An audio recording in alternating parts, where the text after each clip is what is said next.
Ah, qu'il est doux pour le voyageur solitaire de voir au détour du chemin briller la lumière de l'avenante auberge.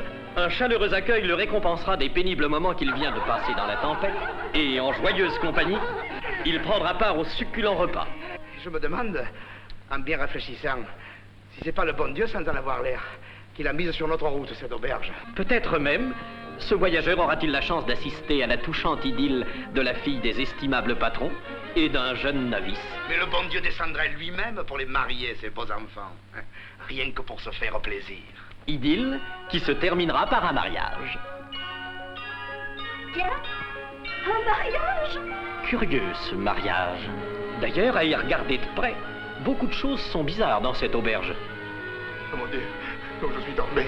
Je viens de vous l'expliquer, mon père, dans une auberge où on tue tout le monde. Ah. Alors, tout compte fait, on se demande s'il a tellement eu de chance, le voyageur, que le destin a conduit vers l'auberge rouge. À Pérabeille, en Vivarais, dans le département d'Ardèche, sur une route isolée, ils établirent leur commerce.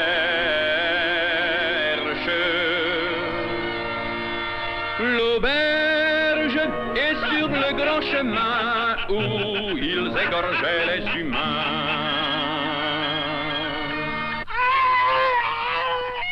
Claude Autant-Lara a tourné l'Auberge Rouge d'après un scénario original de Jean Orange.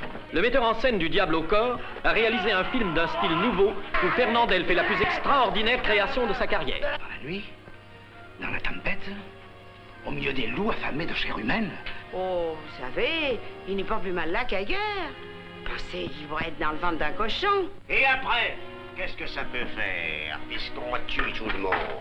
À vous aussi, je permets. Ce qu'elle a à perdre, je m'en contenterais bien, moi. Ma santé vous intéresse?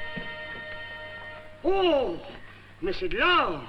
Bien sûr, c'est de l'or. Des rubis, des opales, des émeraudes, quelques diamants. Mais ça n'a pas beaucoup d'importance, à côté de l'humble petit ossement qui est là-dedans.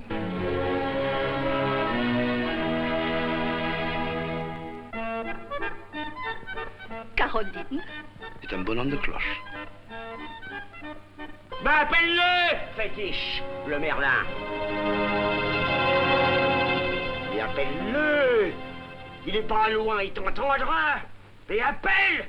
Et appelle donc. Eh bien, moi, si j'étais que vous et que madame, je me demanderais si je pourrais pas trouver mieux qu'un gendarme. Et même qu'un brigadier. Hein? Que cette sanglante affaire pour vous serve de leçon. La vertu vous sera chère.